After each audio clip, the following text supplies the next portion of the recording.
Corporate sustainability is often framed as a matter of massive investment, creating a financial barrier for many Philippine businesses. However, progress does not require external financing. By the end of this week, you can implement 5 foundational strategies that produce concrete deliverables without a budget request. To begin, gather these items: a clipboard, your last 3 utility bills, 3 waste bins, and your most recent environmental impact assessment report. Collecting these materials moves your organization out of theoretical discussion and into the first stage of physical implementation. Step 1 is identifying energy waste within your facility. We are looking for machinery and lighting that continue to run in unoccupied spaces. Walk through your facility and document every active air conditioning unit, light, or machine that is not currently serving an operational purpose. You do not need to hire a consultant or purchase thermal imaging hardware for this initial phase. A visual inspection provides a sufficient baseline. The goal of this walkthrough is to produce a handwritten list of specific, verifiable energy-wasting units. This list moves the project from observation to documentation. It provides the specific data points needed to begin a conversation about shutdown schedules. Step 2 is calculating your current water consumption. You cannot track progress without a starting metric. Pull your last 3 consecutive water utility bills. Add the totals and divide by 3 to find your average monthly consumption.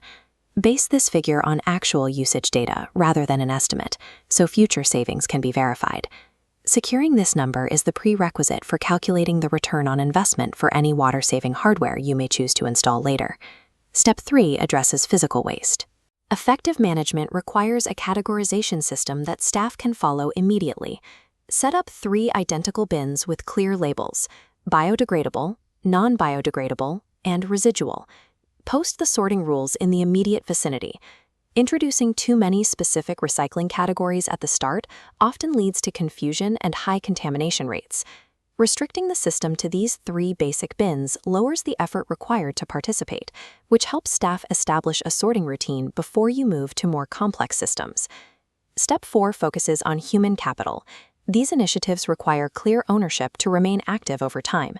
Appoint 1 person to lead the project. They need a clear mandate and a voice in the decisions that affect facility operations.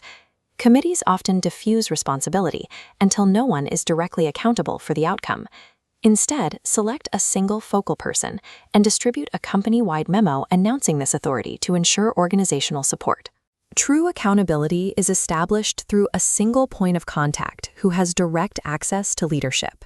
The final step involves your Environmental Impact Assessment, or EIA report.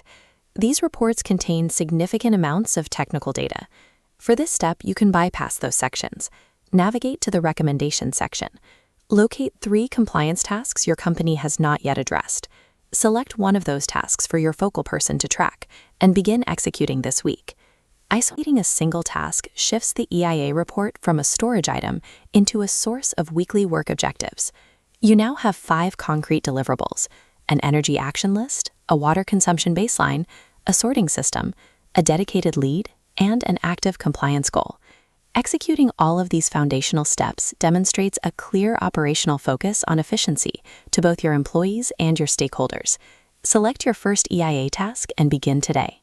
For more regional business strategies, follow Sustain PH Studio.